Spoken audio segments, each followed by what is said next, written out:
there's an interesting stories around the Day of Atonement. One of them is regarding the scapegoat. Some of you will know the story of the scapegoat. They took two goats.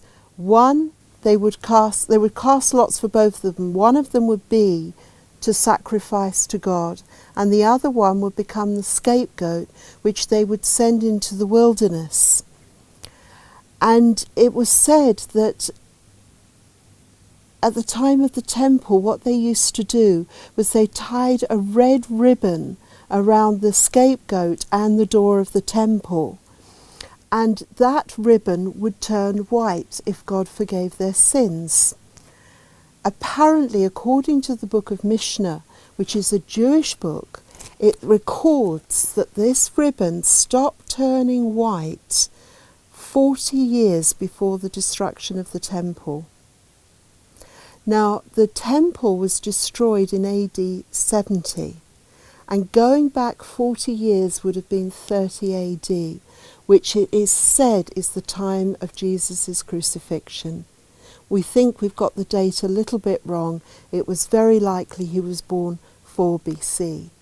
So 30 AD he would have died, and that ribbon apparently stopped turning white. It was in accordance to the scripture in Isaiah, though their sins be like scarlet, they will be as white as snow.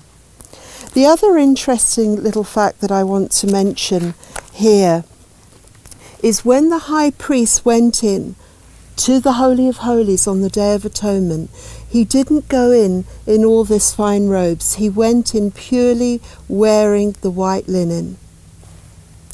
And when he went in, he would minister before the Lord and come out again. And there's a very interesting little story in John's Gospel. It's when Peter and John come to the tomb and they find the tomb is empty. And this is what it says in John 20, verse 3. So Peter and the other disciples started for the tomb. Both were running, but the other disciple outran Peter and reached the tomb first. He bent over and looked in at the strips of linen lying there, but did not go in. Then Simon Peter, who was behind him, arrived and went into the tomb. He saw the strips of linen lying there, as well as the burial cloth that had been around Jesus' head. The cloth was folded up by itself, separated from the linen. Finally, the other disciple who'd reached the tomb first also went inside. He saw and believed. They still did not understand from Scripture that Jesus had risen from the dead. So they went into the tomb, they saw folded linen and the scarf around Jesus' head, all folded up, and it says that they saw this and believed. What did they believe?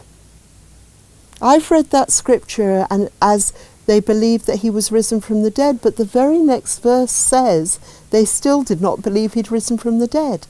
So what were they seeing and what were they believing? And I feel the answer is in Leviticus 16, was when the priests on the Day of Atonement went in to the Holy of Holies. Then Aaron is to go into the tent of meeting and take off the linen garments he put on before he entered the most holy place, and he is to leave them there. So Aaron, who was the high priest, went in, took off his priestly robes that he'd ministered to the Lord in, and left them folded after he had done his duty on the Day of Atonement. So when Peter and John went into the tomb and saw the folded linen, I believe they were believing that something of a high priestly duty had taken place. It says they saw the linen and they believed. And later, of course, they believed in the resurrection, but not at that time. So it's very significant for us, the high priestly duties. Now, of course, he was the only one allowed in once a year. But because Jesus died and became our high priest for us, we now are told that we can come boldly through this curtain, boldly to the throne of grace, where we will receive mercy and grace in our time of need. We're to draw near through the new and living way.